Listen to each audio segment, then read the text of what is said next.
Jésus, mais c'était sa fonction. Je pensais que tu allais encore bien l'acclamer, parce qu'en rentrant au ciel, il est resté sur terre. Est-ce que quelqu'un peut faire mieux que ça pour Jésus-Christ?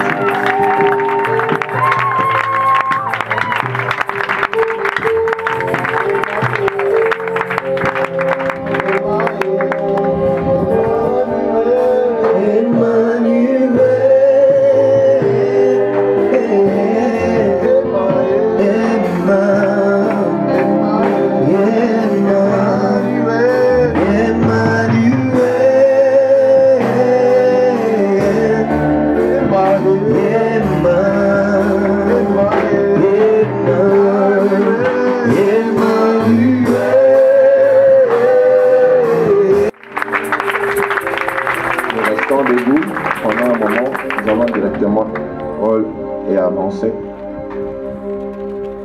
Nous rendons gloire au Seigneur pour ce matin, cet après-midi, disons. Il permet qu'on soit là, qu'on vous parle de sa part, qu'on peut tout être debout s'il vous plaît. Et je dis infiniment merci à l'homme de Dieu Joël qui nous cède cette chair dans ce travail d'apocatastasis, le rétablissement, afin que vous parler de la part de Dieu. Ce matin, nous ne sommes pas venus te donner ce que tu aimes, mais ce qu'il te faut. Pas venus te donner ce que tu aimes, mais ce qu'il te faut. Et ce n'est pas un matin de démonstration, mais de transformation. Je pensais que tu allais dire Amen. Je dis c'est un matin de transformation. J'aime ce que le pasteur aujourd'hui était en train de dire. Les grands sont au ciel, peuvent descendre terre. Est-ce qu'on peut me changer de micro?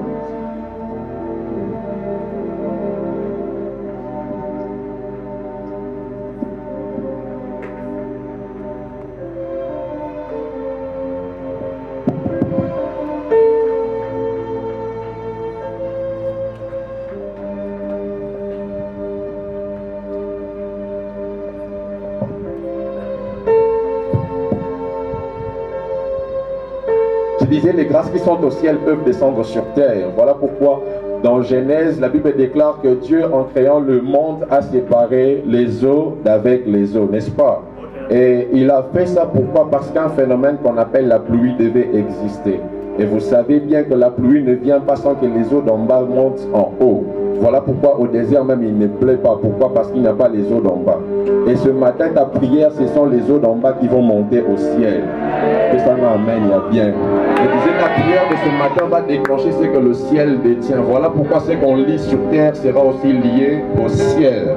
Et j'aimerais dire à quelqu'un ce matin que le ciel est disposé à déverser des grâces. Nous sommes dans le livre de Jean.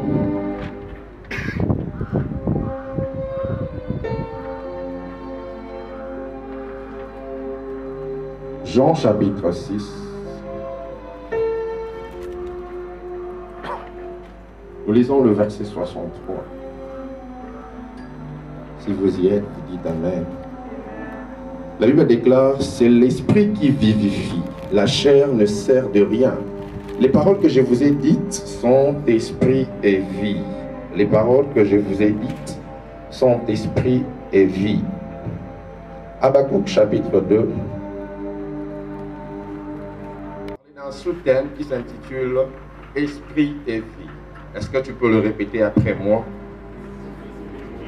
Est-ce que tu peux bien le dire? La Bible déclare dans ce texte où on parle de la diversité des dons, qu'il y a diversité de dons, mais c'est un seul esprit qui opère tout en tous. Alléluia. Et c'est pour dire que le Saint-Esprit est le seul distributeur de tous les dons qu'on peut avoir. C'est pour dire, peu importe ta manière d'opérer avec Dieu, nous sommes tous connectés à une même source. Et j'aimerais te dire ce matin que tu ne peux jamais exercer dans la diversité de dons, tu ne peux jamais révéler le don que tu as si tu n'es pas connecté au donateur de ces choses. C'est-à-dire, tu ne peux pas exercer ou démontrer une grâce si tu n'es pas connecté au Dieu qui donne cette grâce. Et Jésus était en train de parler, il disait des choses aux gens qui ne comprenaient pas vraiment ce qu'il disait. Les gens qui n'arrivaient pas à gober les choses que Jésus-Christ était en train de dire. Et Jésus fait une forte déclaration en disant que c'est l'esprit qui vivifie. La chair ne sert à rien, car les paroles que je vous ai dites sont esprit et vie. Une autre version dit que les paroles que je vous ai dites proviennent de l'esprit et elles apportent la vie. Et j'aimerais te dire ce matin que les choses que tu vas entendre ne peuvent pas être gobées dans ta chair. Les choses que Dieu va déverser ce matin ne peuvent pas être gobées dans ta chair. Il faut que tu élèves le niveau de ton esprit jusqu'à ce que tu vas capter ce que Dieu va te dire. Car la chair a une nature diamétralement opposée à l'esprit. L'esprit est disposé à recevoir des choses que la chair ne peut pas recevoir. Et j'aimerais dire à quelqu'un ce matin, élève le niveau de ta foi, élève le niveau de ton esprit. Car il y a de ces choses que Dieu veut faire ce matin, mais il suffit juste que tu comprennes que par des simples paroles, par des simples déclarations, ta vie va changer. Donne-moi un amen. Je dis par des simples déclarations, ta vie peut changer ce matin. Alors que les hommes qui entendaient Jésus parler, Jésus qui faisait des déclarations en disant que vous pouvez manger ma chair, boire mon sang, il a dit tellement de choses qui scandalisaient. Ces hommes se sont rendus compte qu'ils étaient incapables d'avaler les choses que Jésus disait. Pourquoi? Parce qu'il est impossible à ce que la chair avale les choses de l'esprit. Voilà pourquoi la Bible déclare: ce qui est né de la chair est chair, et ce qui est né de l'esprit est esprit. Et j'aimerais te dire ce matin que tu n'es pas une chair, tu es d'abord un esprit, car en réalité dans l'homme c'est l'esprit. Je pensais que c'était à toi que je parlais. Je dis en réalité dans l'homme c'est l'esprit. C'est pour dire que la vraie partie de l'homme qui ressemble à Dieu c'est son esprit. Je dis la vraie partie de l'homme qui ressemble à Dieu c'est son esprit, car Dieu n'a pas un corps comme toi mais il a un esprit comme toi. Je dis Dieu n'a pas un corps comme toi mais il est un esprit. Et j'aimerais te dire ce matin que la vraie partie de toi qui ressemble à Dieu c'est ton esprit. Voilà pourquoi tu dois élever ton esprit pour recevoir les choses que Dieu va déverser dans ta vie ce matin. Voici, ces hommes avaient du mal à encaisser les choses que Jésus disait. Pourquoi? Parce qu'ils étaient des hommes charnels. Ils ne pouvaient pas accepter d'avaler les mystères que Jésus-Christ était en train de dire. Et si la chair ne peut pas recevoir ce genre de choses, l'esprit peut le recevoir. Mais cependant, il y a des principes de la réception spirituelle qu'il faut connaître pour recevoir les choses de l'esprit. Il y a des principes par lesquels on passe, il y a des principes qu'il faut respecter pour connaître les choses de l'esprit. Et le premier principe ou la première loi de la réception spirituelle, c'est la loi du positionnement. La loi du positionnement. Habakkuk fait une déclaration en disant: j'étais à mon poste. Alléluia. Il dit: j'étais à mon poste, je me tenais sur la tour. Il révèle la position qu'il avait prise avant de recevoir les choses que Dieu devait lui donner. Il révèle la position qu'il avait prise avant de recevoir les choses qui devaient venir de l'esprit. Et j'aimerais te dire ce matin que ta position influence ta réception, car il y a des choses que tu ne recevras jamais si tu n'adoptes pas certaines attitudes. Il y a des choses que Dieu ne te donnera jamais si tu ne changes pas de position.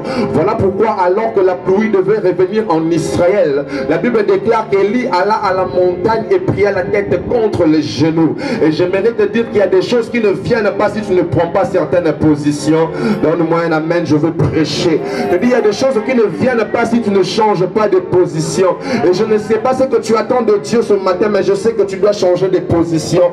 Je dis, je ne sais pas ce que tu veux recevoir, mais j'aimerais te dire qu'il est temps que tu élèves ta position spirituelle, car les choses que Dieu veut déverser en toi ne peuvent pas descendre tant que tu ne changes pas de position. J'aime la vie d'un homme qu'on appelle Jacob. Alors qu'il était en train d'aller loin, la Bible déclare qu'il s'est couché sur une pierre et il a vu les anges de Dieu monter et descendre. La vision était présente dans cet endroit, mais Jacob devait se positionner sur la pierre pour voir la vision que Dieu allait le monter. Et j'aimerais dire à quelqu'un ce matin, il est temps que tu changes ta position, car il y a des choses que Dieu veut te donner. J'aime la vie d'un homme qu'on appelle Zachée. Il a vu le Jésus-Christ de Nazareth qui passait et il a compris que pour arrêter le Jésus qui passe, il faut changer de position.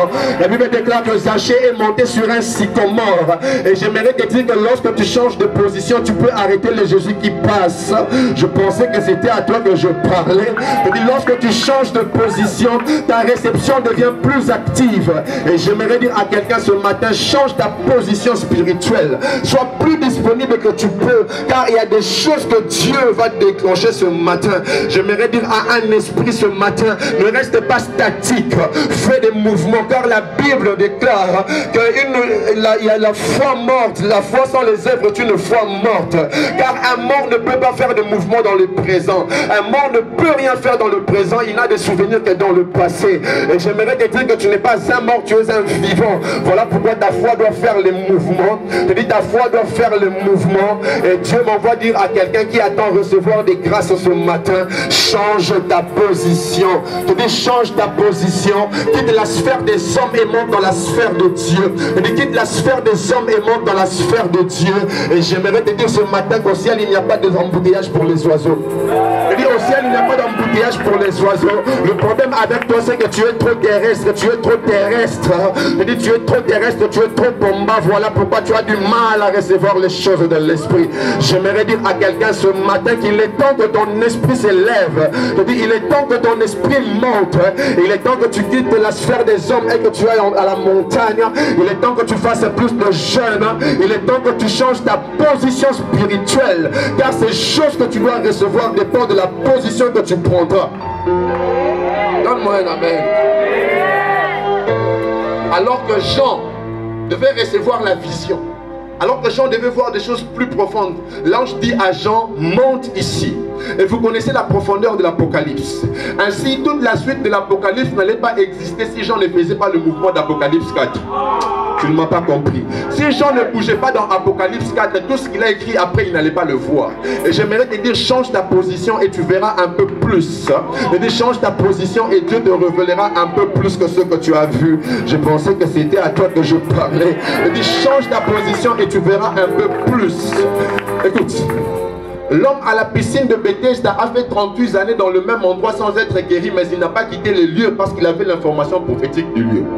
Ainsi, des fois, lorsqu'on parle de changer la position, je ne te demande pas de quitter ton église, mais je te demande d'élever ton niveau spirituel en fonction de ce qui se passe dans ton église. Car le problème aujourd'hui, c'est qu'on pense que lorsqu'on parle de changer de position, on nous demande de quitter d'un homme de Dieu vers un autre. Est-ce que je peux parler? Ce n'est pas parce que ta télé est éteinte que la fréquence n'émet pas le signal. C'est à toi d'allumer pour voir. Alléluia. Et si tu as un décodeur de Canal Plus pour voir les images sur le foot, tu dois être sur 11. Et le problème avec toi, c'est que tu ne te positionnes pas sur 11 pour voir ce que 11 montre. Et tu ne te positionnes pas sur le numéro qui doit te montrer ce que tu veux voir.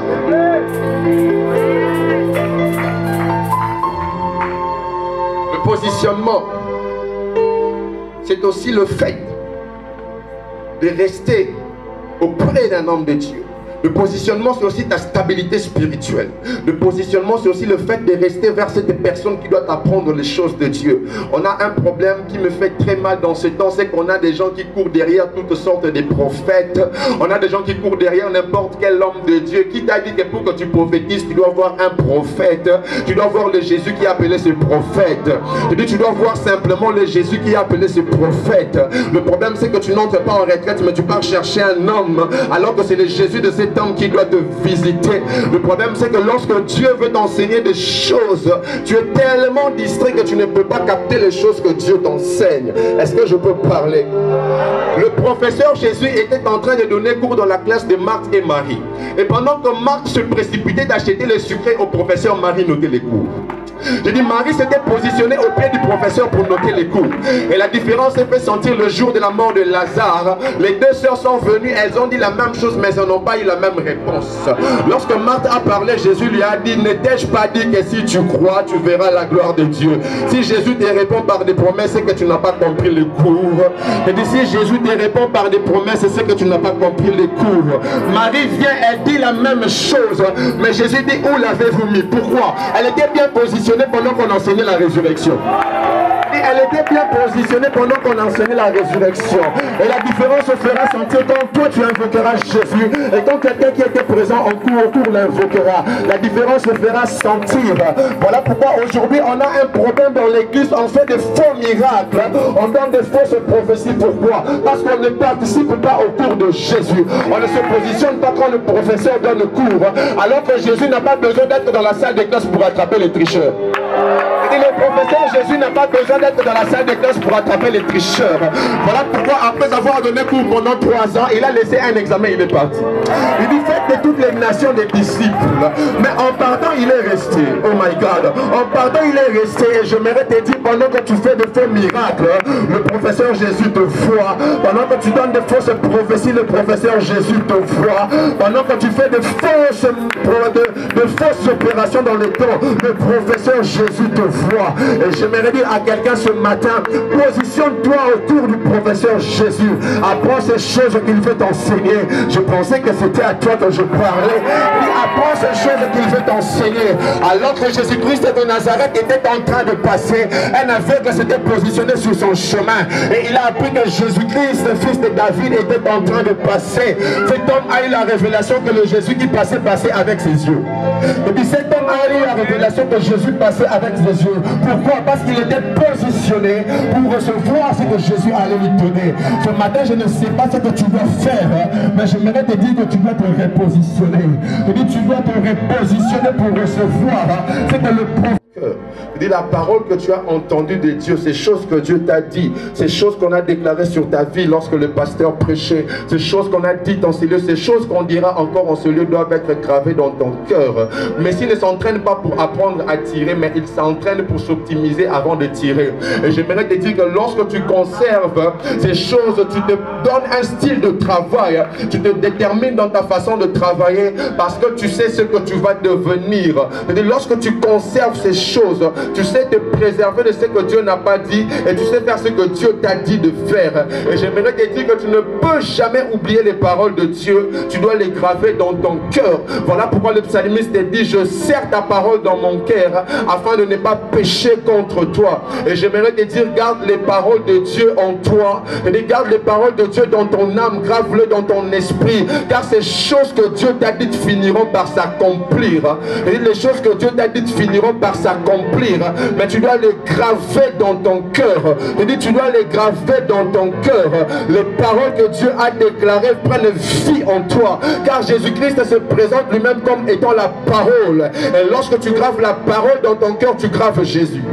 Il dit, lorsque tu graves la parole en toi, tu donnes une chaise VIP à Jésus dans ton cœur, et il habitera désormais en toi. Il dit, il habitera désormais en toi. Et j'aimerais te dire, tu peux tout oublier, mais n'oublie jamais les prophéties de Dieu.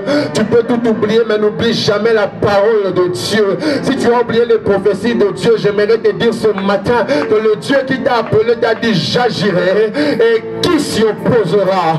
Et j'aimerais te dire qu'il n'y a pas d'opposant à la parole de Dieu. Le Dieu qui t'a appelé a dit que 1000 tomberont à tes côtés et 10 000 à ta droite.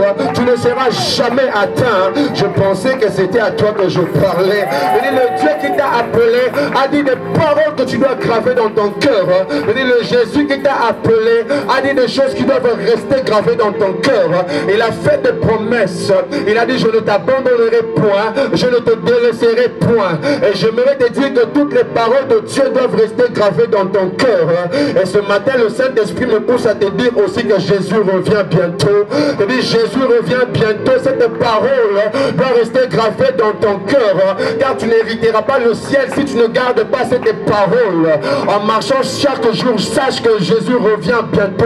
En faisant tout ce que tu fais, sache que Jésus revient. Et j'aimerais te dire que tu n'iras pas au ciel parce que tu es ami de ton pasteur. Tu n'iras pas au ciel parce que tu payes tes dîmes.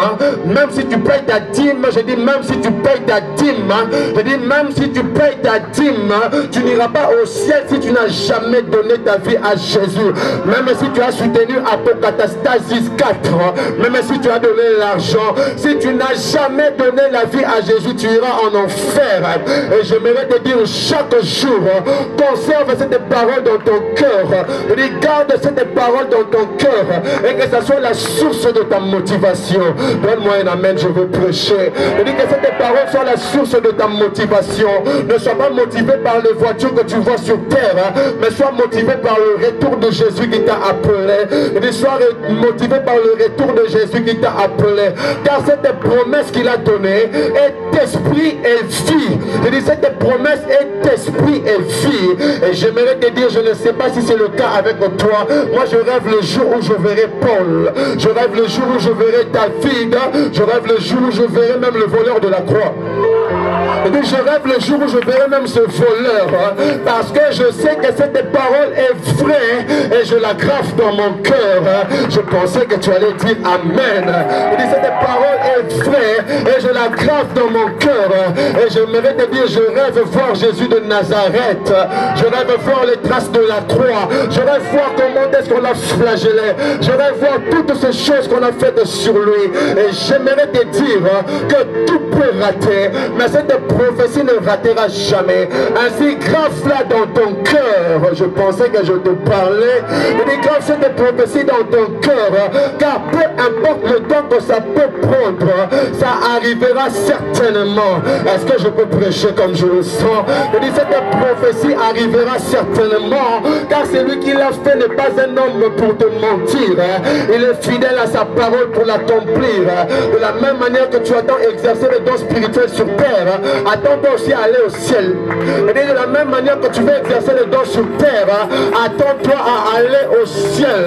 J'aimerais te dire que rien ne me motive plus que l'éternité. Rien ne me motive plus que l'éternité. Et il n'y a aucune prophétie gravée dans mon cœur plus que celle-là. Il n'y a aucune prophétie gravée dans mon cœur plus que celle-là. Il faut graver ces choses.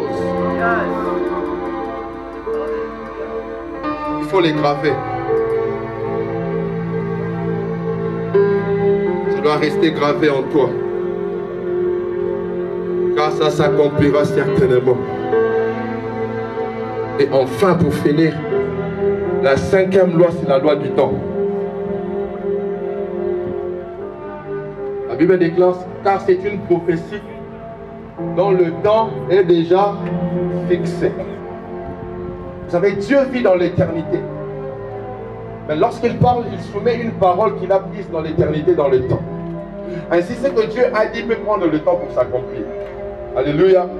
Ce que Dieu a dit peut prendre le temps pour s'accomplir. Et cette loi est une loi qu'on ne peut pas dissocier de la première loi. La loi du positionnement. Pourquoi? Parce que tu peux être bien positionné, mais si ce n'est pas encore ton temps, tu dois attendre. Et ceci implique la notion de la patience. Ceci implique la notion de l'apprentissage. Et ceci te garde jusqu'à ce que Dieu révélera ces choses qu'il a enfouies en toi. Écoute,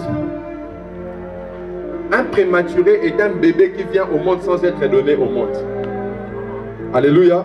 Un prématuré est un bébé qui vient au monde sans être donné au monde. Et il doit être conservé parce qu'il est léger. Voilà pourquoi on a un problème aujourd'hui, parce que certaines personnes ont entendu des prophéties et ils sont allés commencer des ministères alors que la prophétie qui a été annoncée ne devait pas s'accomplir automatiquement. Donne-moi un amen. Donne-moi un amen bien. On a un problème, pourquoi? Parce qu'on ne sait pas respecter la loi du temps. J'aimerais te dire, peu importe la prière qu'on peut faire aujourd'hui, peu importe les mains qu'on peut t'imposer, l'accomplissement de tout ce qu'on déclenchera dépend de Dieu. Alléluia. Ça dépend de Dieu. Même si on te dit que tu as un don de guérison, on ne te dit pas d'aller dans des hôpitaux. On ne te dit pas d'aller dans les hôpitaux parce qu'il y a un temps pour toutes choses. Et le temps est une exigence inévitable. Car lorsque Dieu parle, il fixe ce qu'il dit dans le temps. Voilà pourquoi on dit que Dieu est le maître des temps et des circonstances. Pourquoi?